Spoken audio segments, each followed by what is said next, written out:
Una bomba è esplosa oggi pomeriggio a Napoli. Nessuno se lo aspettava e i tifosi sono impazziti per questa notizia. Saluti, tifosi napoletani. Oggi pomeriggio a Napoli abbiamo una notizia che lascerà tutti a bocca aperta. È appena successo a Napoli, sorprendendo tutti. Prima di addentrarci in questa scottante notizia di mercato, vi invitiamo a mettere mi piace a questo video e a iscrivervi al nostro canale di informazione, perché questa sera abbiamo informazioni che la rinomata Rai sta riportando.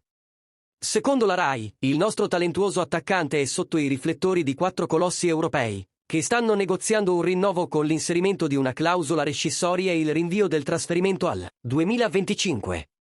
Con la partenza confermata di Victor Osimhen dal Napoli la prossima estate, la società si trova nell'impossibilità di cedere il talento del giocatore nel breve periodo, garantendo la permanenza di Kvara almeno fino al prossimo anno.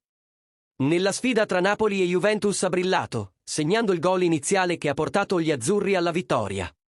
Tuttavia, le discussioni sul suo futuro sono altrettanto rilevanti.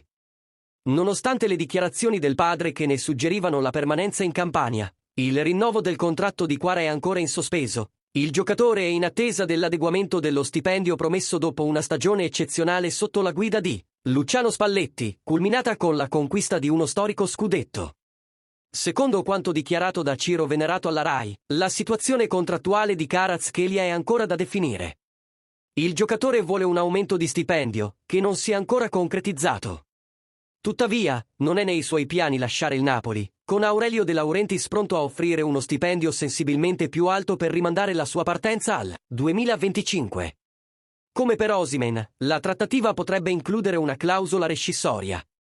Il giocatore, che indossa la maglia numero 77, sta attirando l'interesse di club d'élite come Barcellona, Chelsea, Liverpool e PSG. Commentate qui sotto, tifosi. Cosa ne pensate? Lasciate le vostre opinioni qui sotto e restate sintonizzati sul nostro canale di notizie. Non dimenticate di lasciare un like a questo video, perché torneremo presto con le ultime notizie sul Napoli. Alla prossima e sempre Forza Napoli!